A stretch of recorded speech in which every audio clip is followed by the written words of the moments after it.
Hi, I'm Lee Herbert and welcome to part 3 of this series of videos of looking at some of the technical aspects and the behind the scenes features of how we shot a pilot for a travel show all on iPhones. This episode is going to be all about sound, and I'm really pedantic when it comes to sound because I believe that video is 60% sound. You could have footage that looks amazing, like Oscar-worthy footage, but if you've got really bad sound underneath it, people aren't really going to engage or pay attention. And in the same regard, you could have footage that's but if the audio is good and the story is good, people will engage and people will stay with it. So really good audio is really important. So how did we get good audio onto our phones? Well, to begin with, the most important thing to know about audio, and I could go on for hours about this, but the most important thing is that you want to get your microphone as close as possible to the source of the sound you want to capture. In this case, the source of the sound is the two hosts talking to each other. So we want to get the microphone as close as possible. Now, one option is you could use a shotgun mic. So this is called a shotgun mic, and this plugs into the bottom of your phone. And in a pinch, this is better than the microphones that are built into your phone. And there you've got a little shotgun mic to catch better audio. And why it's called a shotgun microphone is because it captures the sound in a shotgun shape just directly in front and tries to ignore sounds from outside of the side. So that's one option to go, but it's not the best option because it's still going to be a fair distance away from the mouths of the people that you're trying to capture the audio from. So the next option is what's called a lav mic or a lavalier mic, which you place on the person, and so it's normally sort of about that far away from the mouth. For example, my lav mic is just hidden down there. And also, very often you'll see on TV, like the news and stuff, you'll actually see the lav mic on them. I understand in the news why they do that and so on, but I'm really pedantic about hiding lav mics so that people don't see it.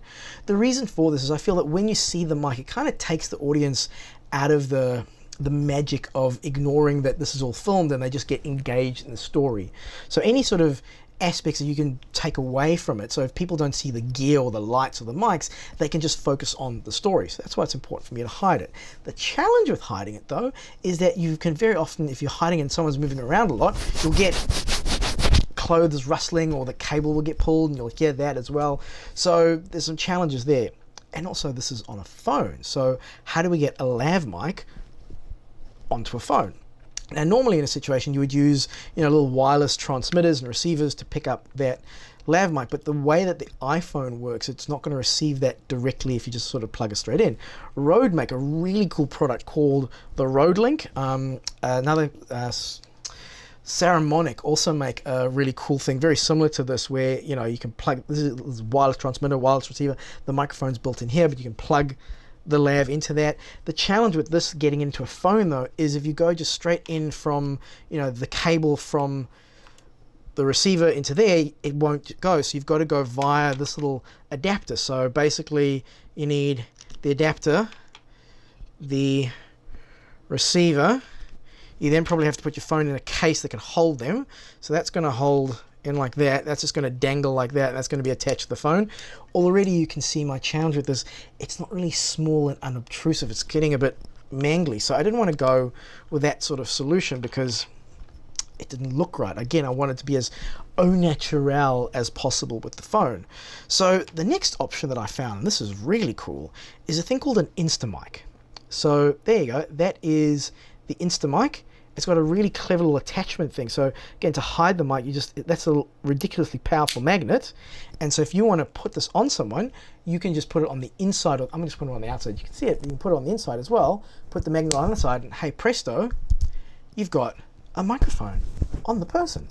And put it on the inside, and all they see is the metal bit, and you can kind of hide that under a collar or some tape. And wow, you've got a little microphone. Now, how does this actually record stuff? Well, I'm not sure I am. Now, how does it actually record stuff? Well, that's one of the challenges that we face. So this has got 8 gigs of internal storage. So this can actually record the audio internally on the microphone. The challenge with that is you can't monitor it, which means you can't listen to it while you're recording. The reason why you want to be doing that is if the person is making some clothing rustle, or you're picking up an airplane flying by, or the microphone's picking up noises that you don't want it to pick up, you've got no idea until you finish recording. So using the internal recording on this, not really going to work. Another cool feature, this is waterproof. Also, phones are waterproof. This was another really big selling point of doing this whole thing with phones. If you get caught in you're in Ho Chi Minh City and you get caught in a downpour, who cares? Everything's waterproof. So that's a really cool feature of these. But the coolest feature of this is that you can actually use this as a wireless lav mic to your phone using an app called Lav Mic Pro. So all you do is you go into the app for this device and you set it to hands-free mode. You then go and connect again to it via Bluetooth. I don't know why you have to do that, but you do have to do that. So you connect it to it through the app, then you connect again just in your normal Bluetooth settings, and then when you go into Lav Mic Pro, this shows up as one of your wireless options. So this becomes a wireless lav mic to your phone, which is really cool. There's still a problem though, because the way that the phones work and the operating system, whatever, you still can't monitor it. So if you've got this set up as a wireless lav going to your phone into Lav Mic Pro, you plug headphones in, the phone will always default to your headphones as the microphone, and it'll drop this as the microphone. So that wasn't going to work. So the solution that I had to go with was I had to go with an external wireless system, and we were going to capture the audio from, basically we went with the system that I normally use on set, where I've got my beautiful Sanken COS 11s, which are just amazing little lav mics, and those were then going into my Sony Wireless transmitters and receivers. Really cool thing about the Sony setup is that you've got two transmitters into a single receiver. So these were on our two Talents, and then that was going via the receiver into my H5 recording on this, and I was monitoring the audio on there. One little caveat with that though was that after 2 days of filming with this, I had some issues. So it was probably just a flat battery or something like that, but the user interface, Sony, I love you. I use all your cameras, I use all your gear, absolutely love you.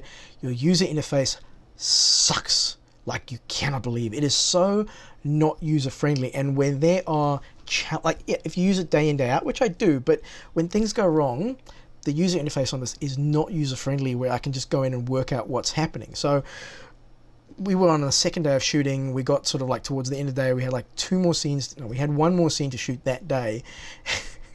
And these things weren't working, and it had been a long day, and I was like, you know what, we're just gonna wrap, and everyone go home, and we will catch up on day 3. And for day 3, what I decided to do was to go out and get a whole different system. I know that's extreme, but I was looking at the system for a while anyway, and I want to try it out, and I switched to the Deity Wireless system.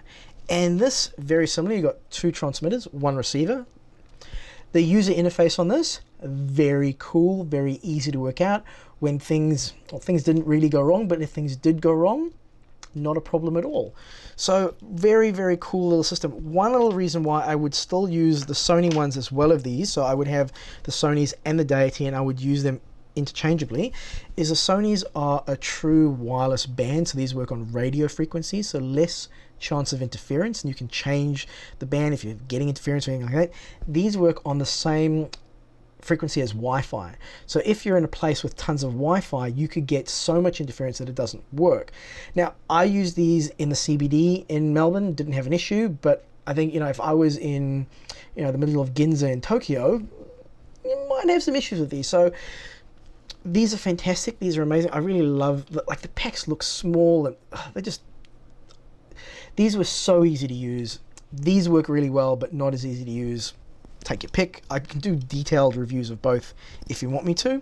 But yeah, that's basically how we solved the audio challenge that we had. So what I actually did was I still used these, the Instamics, as a wireless lav going to the phones so that we had good scratch audio on the footage that was being recorded directly on the phone. So that was very important.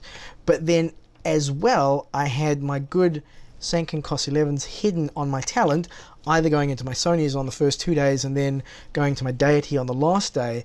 And FYI, when you watch the video, the stuff that we shot on the beach, that was all done with these and the Sanken COS 11s, and it was windy. I've got a really fun idea.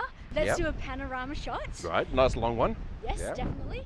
But we'll do a little bit of a twist, and you can actually get me in it. It was really windy. So when you consider how well the transmitters and receivers and the wireless mics did in that kind of a wind, and you don't really hear that much wind, I was very, very impressed. nothing to be aware of with these is they do have internal batteries. So these just use standard AA. So take the battery out when it goes flat. So take it out, put it in, change batteries, really easy. This is an internal battery, so if it goes flat, you have to charge it.